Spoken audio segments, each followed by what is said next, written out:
At this point, you gotta face facts. I don't care who you are. The PlayStation 5 and Sony are absolutely killing it. They're crushing it right now. I mean, it's not even close. I've seen some incredible things from them, and again, this is just something that realistically goes to show that Sony knows what they're doing. They definitely have an idea about what they're doing, and I just feel like it's one of those things that they're overwhelming Microsoft at this point, right? Like it's pretty clear that Microsoft is completely out of their depth. I mean, I get it, Microsoft is this big trillion-dollar company, but why are they getting trounced at every turn by PlayStation? It realistically doesn't make any sense. But I gotta say that the news we got from them is pretty incredible, and they keep piling it on. I can't see why anybody would want an Xbox Series X at launch at this point, but we're going to get into this video. What's up, everybody? Crapgamer here with Crapgamer Reviews, back with another video. Thank you so much for checking it out. Please like, share, subscribe. I would appreciate it. You know, it helps out the channel, and it means a lot to me personally. It really does. The best way to support a small YouTube channel like mine, simply like the videos, you know, share them out. You can hit the bell so you're notified of everything as soon as it drops. That would be very much appreciated. So with that being said, you know, I keep it real, I keep it unscripted, I try to do the best that I can. Shout out to all the old subscribers, new subscribers, everybody in between. You guys are absolutely amazing. So, again, PlayStation has a distinctly different attack approach than, let's say, you know, Microsoft. Okay, a perfect example of this is we had the opening thing of Gamescom, and we see that, you know, PlayStation has shown extended gameplay previews of games like Ratchet & Clank actually running on a PlayStation 5, and then you look over there at the Xbox Series X, and nothing. Crickets. Straight up crickets. Again, okay? So the funny thing to me is, we saw the Xbox Series X last November, so November 2019, and we fast forward and we're almost into September 2020, and we've seen 0 new games running on this thing. Okay, now there could be multiple reasons for this, right? Now think about this. The number one reason is exclusives really showcase new consoles. Let's just be real. Go back and look at it. Exclusives, without a doubt, showcase new consoles.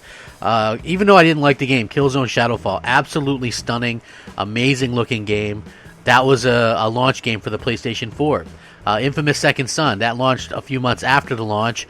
Again, really showcased what the game could do, doing things way better. Like, that was an open-world game, looked way better than something like Watch Dogs, which was a multi-plat, which, again, was also a cross-gen title. So the exclusives are supposed to showcase what you can do.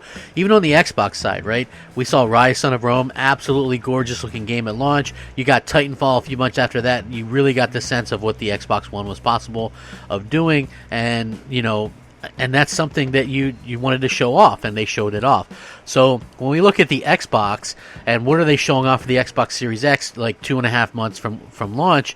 Well, they didn't show anything. They had a $1 Game Pass commercial.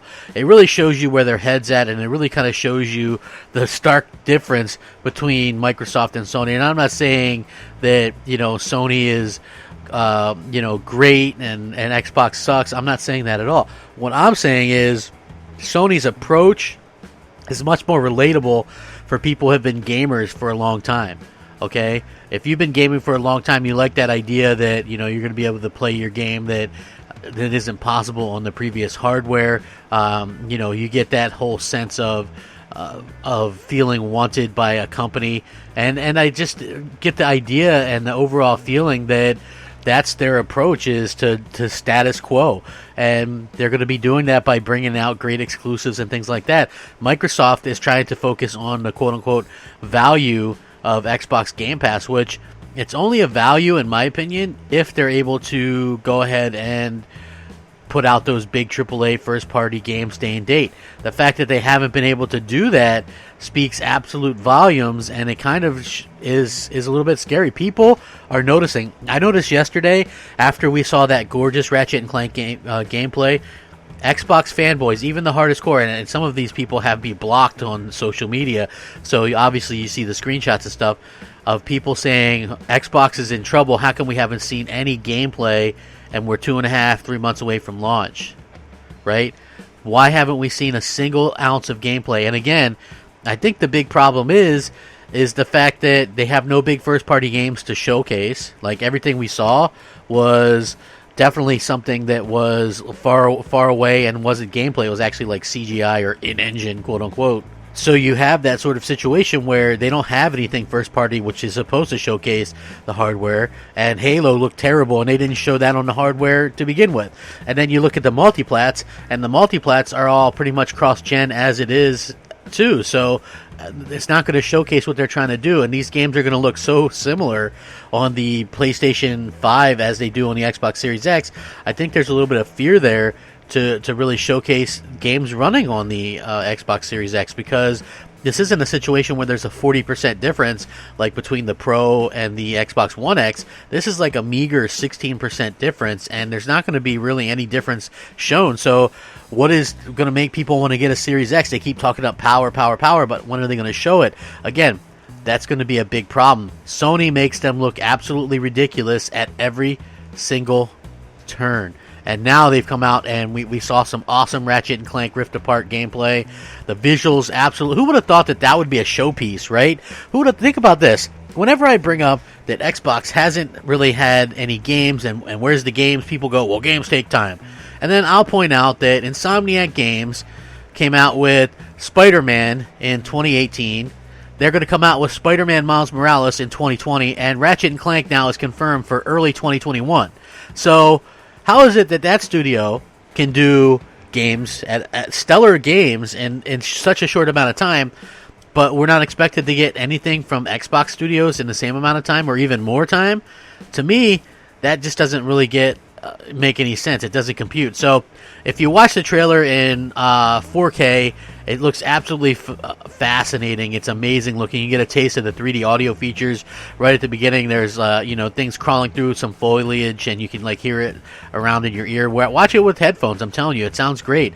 The soundscape is absolutely phenomenal, and the music and things like that. You get a full experience of it, the gameplay demo, and the solid state drive and all that kind of stuff is really in full effect here. The stuff that breaks apart, the destructible environments and things like that.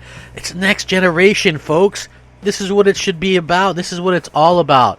And the fact that Sony is doing this and Microsoft doesn't have any showpieces like this, again, that's a real problem for Microsoft, and something that you could really see hurting long term and even short term. Like, who in their right mind would buy an Xbox Series X over a PlayStation 5 at launch? I can't really think of anybody unless you're the hardest of hardcore fanboy. And then, again, I can't understand who would really want to do that. So clearly, Ratchet and Clank is sort of the thing that everybody's talking about, obviously. So we got an extended look at the gameplay footage captured directly from PlayStation 5 during the opening of Gamescom today, and now it looks really good. It looks like an animated movie. It looks like a Pixar movie. It's got particles, moving objects, destructible environments, and more. They've really done a good job with it. With the Rift mechanic, allows you to warp across the screen at tremendous speeds and things like that. But they did it live on air. Actually, they didn't give a release date, but they did actually confirm that it's going to actually deploy within the next-gen system's launch window, which means you're going to probably expect to play it early within the first few months of next year. And I think that's really great, because if you think about what Sony's doing, they want people to switch over as fast as they ever have between consoles. And I think that the lineup that they're having, including, a Demon's Souls remake, Miles Morales, you're going to have, another Horizon Forbidden West. You're going to have Ratchet and Clank. You're going to have Gran Turismo 7. I mean, you have so many games that people are just going to have no choice but to buy a PlayStation 5. And then when you look at what's going on with Xbox, there's literally, I can't think of a reason, what is the game that's realistically supposed to draw anybody to an Xbox? And that's not blind hate or anything like that. I'm just curious about what realistically can actually be done to bring people to the Xbox Series X. What is going to make me want to buy an Xbox Series X at this particular juncture? I would just love to know. If you're an Xbox fan, please let me know in the comments or hit me up on social media or something. And it has to be more I asked somebody on Twitter, and their reason was, well, I can take all my games and my controllers with me. Take them with you to where? To do what? To jump from one console to another that's playing the exact same games you're already playing? That makes no sense. What's the real reason to get a Series X? there doesn't seem to be one, and I'm struggling with it because I bought every single Xbox console day one, and I can't think of a single reason to actually go out and buy this one, and that falls directly on Microsoft. I was told by people who are very, popular quote-unquote YouTubers now, I was told back years ago by these YouTubers and other people as well that Microsoft gave up in 2015 in order to focus on launching in 2020 or whenever the next generation was. Here we are 5 years later, 5 console announcements later, and we have 0 gameplay footage, 0 AAA titles launching with this thing. We've had 0 AAA titles this entire year from Microsoft, and yet people think that they're for the players and so consumer friendly and things like that. I don't see it. I honestly don't see it, but I hope they get their act together. I honestly hope they get their act together sooner rather than later. I really feel like they need to do that, and I hope that, the competition is there. So let me know what you guys think down below or on Twitter at @the_Crapgamer, Xbox Live, MOH Space Crapgamer, PSN just Crapgamer. Oh yeah, I've been responding to all you guys. If you follow me on PSN, I usually appear offline, but shoot me a message, and I will respond. I'm telling you, I will respond. People are surprised that I do that. You guys take the time to watch the videos and send me a message. I'm going to take the time to respond to you, and I'm very much appreciative of all the support and stuff like that. Tell your friends about me. Please stay safe, happy, and healthy.